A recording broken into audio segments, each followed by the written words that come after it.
तो काफ़ी टाइम से हम लोग सुनते आ रहे हैं सैमसंग के S25 एज और एप्पल के आईफोन 17 एयर के बारे में। लेकिन एक सवाल हर किसी के दिमाग में है कि अगर S25 एज में कार्ड डिस्प्ले है ही नहीं तो उन्होंने इसको एज नाम क्यों दिया। चाहे कार्ड डिस्प्ले हो या फिर ना हो, लेकिन सैमसंग ने एज ब्रांडिंग को यूज़ किया है और इस फ़ोन में काफ़ी सारे कॉम्प्रोमाइज़ भी किया गया है, जिसकी वजह से ये फ़ोन फेल भी हो सकता है और फ्यूचर में ये डिवाइस आईफोन 17 एयर के साथ कम्पीट करेगा।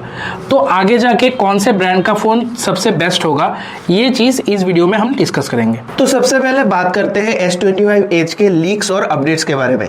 तो अभी तक जितने भी अपडेट्स आए हैं उनमें ऑलमोस्ट सारे ही स्पेसिफिकेशंस सामने आ चुके हैं। इस फोन के जो मेजर स्पेक्स है वो है 200 मेगापिक्सल का प्राइमरी सेंसर, रिलेटिवली छोटी बैटरी और सिर्फ 25 वाट का फास्ट चार्जर। और इस प्राइस पॉइंट में ये सारे स्पेक्स काफी डिसअपॉइंटिंग लगता है और ये सारे कॉम्प्रोमाइज सिर्फ एक स्लिम डिजाइन के लिए हो रहा है।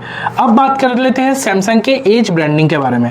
सैमसंग ये वर्ड तभी यूज करता है जब फोन में कार्ड डिस्प्ले हो, लेकिन लीक्स के हिसाब से S25 एज के दोनों साइड ही फ्लैट है, तो उस हिसाब से एज का लॉजिक समझ में नहीं आया। मेरे ख्याल से अगर सैमसंग एक नया ब्रांडिंग लेके आता तो लोगों के ऊपर उतना ज्यादा इम्पैक्ट नहीं होता। वैसे भी सैमसंग इस मॉडल के सक्सेस को लेके उतना ज्यादा कॉन्फिडेंट नहीं है। रिपोर्ट्स के हिसाब से इस फोन के सिर्फ 40,000 यूनिट्स ही कोरिया में बनाया गया है और इससे सिर्फ यही सिग्नल मिलता है कि कंपनी अभी तक टेस्टिंग फेज में है। एज का मतलब सैमसंग के लिए अभी कार्ड नहीं बल्कि स्लिम डिजाइन है और लोग तो कहीं ना कहीं इसे फोन ऑफ कॉम्प्रोमाइजेस भी कह रहा है और मेरे ख्याल से ये बात बिल्कुल सही है। स्लिम लुक के चक्कर में इस फोन में काफी सारे कॉम्प्रोमाइजेस किया गया है, जैसे नो टेलीफोटो कैमरा, सिर्फ 3900 mAh का बैटरी और ड्यूरेबिलिटी में भी काफी सारे डाउट्स है। अभी कंफर्म नहीं है, लेकिन स्टडीनेस में भी काफी सारे कॉम्प्रोमाइजेस किया गया है। इन सारे कॉम्प्रोमाइजेस के बाद जो सबसे बड़ा क्वेश्चन है वो है प्राइस को लेके।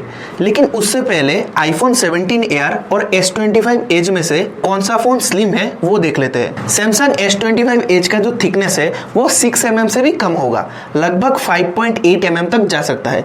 लेकिन टेक्नो का एक फोन अभी मार्केट में है जिसका थिकनेस है 5.7 mm और जिसका बैटरी है 5000 mAh से भी ऊपर। अभी अगर आईफोन 17 एयर की बात करें तो इसका थिकनेस लगभग 5.4 to 5.5 mm तक जा सकता है, जो इसे अभी तक का स्लिमेस्ट फोन बना देगा। तो मेरे ख्याल से मार्केट में आईफोन 17 एयर S25 एज से ज्यादा सेल होगा, क्योंकि एप्पल प्लस मॉडल को डिसकंटिन्यू करके आईफोन 17 एयर को लाने वाला है। और इसका रीजन बिल्कुल सिंपल है। जैसे कि आपको पता है आईफोन के बेस और प्लस मॉडल में सिर्फ स्क्रीन और बैटरी का ही डिफरेंस है और प्राइस डिफरेंस लगभग 10,000 का है। एयर मॉडल के आने से एप्पल के लाइनअप में थोड़ा क्लैरिटी आएगा और सेल भी ज्यादा होगा, लेकिन सैमसंग के लिए ये सिचुएशन थोड़ा ट्रिकी है। लीक्स के हिसाब से S25 एज का जो ग्लोबल प्राइस है वो है $1300 और ये कन्वर्ट होके इंडियन प्राइस में है लगभग 90,000 के आसपास। जबकि S25 का बेस वेरिएंट लगभग 80,000 का आता है और प्लस वर्जन 95,000 के आसपास आता है। अगर S25 एज 90,000 में भी लॉन्च होता है